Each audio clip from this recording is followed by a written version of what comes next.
वनरक्षक भरती आता एमपीएससी घेणार, आयबीपीएस घेणार की टीसीएस घेणार, हे अनेकांच्या मनामध्ये प्रश्न पडला असेल.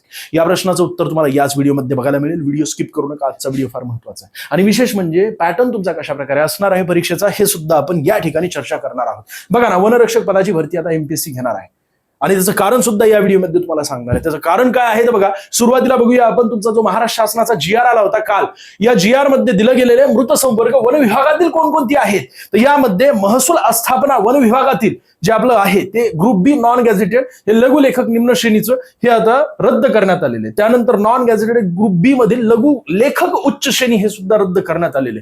नॉन गॅझेटेड ग्रुप बी मधील लघु लेखक निम्न श्रेणी हे सुद्धा पद रद्द करण्यात आलेलं आहे. आणि बी मधीलच नॉन गॅझेटेड लघु लेखक उच्च श्रेणी, नॉन गॅझेटेड म्हणजे अराजपत्री असतं, हे सुद्धा आता रद्द करण्यात आले. ग्रुप सी मधील सुद्धा लघु टंक लेखक हे पद सुद्धा आता रद्द करण्यात आलेले. आणि मग नंतर वेगवेगळी जी पदं आहेत जी एमपीएससी मार्फत परीक्षा घेतली जाणार आहे ती तुम्हाला स्क्रीनवर दिसतात. यातील पहिलं पद ते म्हणजे सहाय्यक वन संरक्षक ACF. हे पूर्वी सुद्धा एमपीएससी द्वारे घेतलं जायचं, अजूनही एमपीएससी द्वारेच ही परीक्षा घेतली जाणार आहे, काही बदल केला नाही. उप वन संरक्षक DCF हे सुद्धा एमपीएससी मार्फत पद घेतलं जाणार आहे, म्हणजे त्याची परीक्षा. वनपाल RFO याची सुद्धा परीक्षा एमपीएससी मार्फत होणार आहे. उपवन अभियंता याची सुद्धा परीक्षा वन विभागाची ही महत्वाचं असं पद असलेलं एमपीएससी मार्फत होणार आहे. सहाय्यक अभियंता हे सुद्धा एमपीएससी मार्फत पद त्याचं परीक्षा होणार आहे. बाकी इतर गट ब आणि गट क ची सर्व पदे जे नॉन गॅझेटेड आहेत ते सर्व काही आता एमपीएससी कडे जाणार आहे.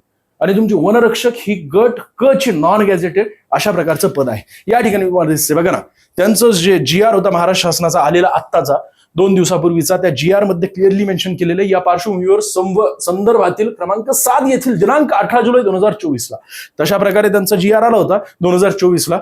रोजीच्या शासन निर्णयानुसार गट ब राजपत्रित व गट क मधील संवर्गातील पदभरती महाराष्ट्र लोकसेवा आयोगाकडून करण्यात तत्वतः मान्यता देण्यात आली होती त्याच वेळेस. परंतु तरी सुद्धा आता 2 दिवसापूर्वी मोठा त्यांचा अशा प्रकारचा GR आला आणि त्या संपूर्ण GR मध्ये वनरक्षक या पदासंदर्भात उल्लेख नसला तरी सुद्धा या ठिकाणी त्यांनी क्लिअरली मेन्शन केलेलं आहे की गट अ ते गट क या संवर्गातील सर्व पदे, या ठिकाणी बघा सर्व पदाला मी अंडरलाईन करतो, सर्व पदे हे महाराष्ट्र लोकसेवा आयोगाच्या कार्यक्षेत्रात आलेली आहेत. याचा अर्थ काय, तर तुमची वनरक्षक ही सुद्धा भरती एमपीएससी मार्फत होऊ शकते.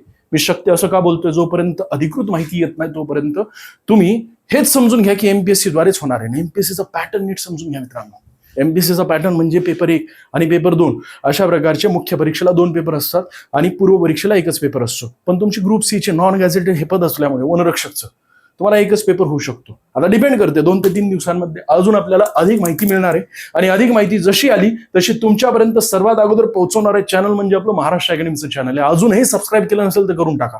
आणि वन विभागाशी संबंधित जास्तीत जास्त पर्यावरण परिस्थिती एमपीएससी पूर्व परीक्षेमध्ये जो विषय आहे त्या विषयाशी संदर्भित जास्तीत जास्त अभ्यास करा मित्रांनो. थोडंसं सखोल विचारलं जातं, थोडंसं डीप मध्ये विचारलं जात असतं. वन विभागाशी संबंधित जे हरितगृह वायू आहे त्यांच्यावर हमखास प्रश्न विचारला जात असतो. कमीत कमी 2 प्रश्न तर तुम्हाला GSGK मध्ये पडतीलच आणि GSGK थोडासा जास्त विचारला जात असतो. म्हणजे 100 प्रश्नांची परीक्षा असेल तर त्यामध्ये 70% वेटेज हे GSGKचं असतं पूर्व परीक्षेला आणि 30% वेटेज गणित बुद्धिमत्तेमध्ये असतं. पूर्वी तुम्हाला बुद्धिमत्ता हाच केवळ एक विषय असायचा, परंतु आता गणित विषय सुद्धा ते घेतील एमपीएससीचं. तशा प्रकारचं ते एक पॅटर्न असतो की गणित व बुद्धिमत्तांना समान वेटेज दिला जात असतो. आणि त्यामुळे तुम्हाला पूर्व परीक्षा आणि मुख्य परीक्षा अशा प्रकारच्या 2 परीक्षा जर असल्या तर त्यामध्ये पूर्व परीक्षेमध्ये 70% वेटेज GSGK मध्ये असतो. त्यातल्या त्यात वन विभागाशी संबंधित प्रश्न जास्तीत जास्त विचारले जातील तुम्हाला. आणि जास्तीत जास्त म्हटलं तर कमीत कमी 20 ते 25 प्रश्न डायरेक्टली तुम्हाला वन विभागाशी संबंधित विचारले जातील.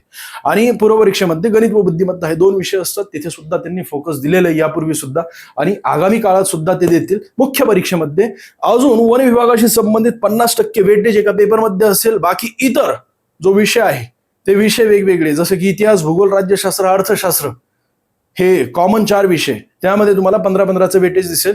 आणि बाकीचे जे आहेत की नाही, महत्वाचा मुद्दा जो तांत्रिक घटक आहे वन विभागाशी संबंधित, त्यात अजून मुख्य परीक्षेला पेपर 1 मध्ये जास्तीत जास्त प्रश्न विचारले जातील. पेपर 2 मध्ये मराठी आणि इंग्रजी हे दोन्ही विषय असतात, त्यांना 50-50% वेटेज असतं पेपर 2 मध्ये. म्हणजे 100 प्रश्नांच्या प्रश्नपत्रिकेमध्ये 50 प्रश्न असतील मराठी व्याकरणाचे, 50 प्रश्न असतील इंग्रजी व्याकरणाचे.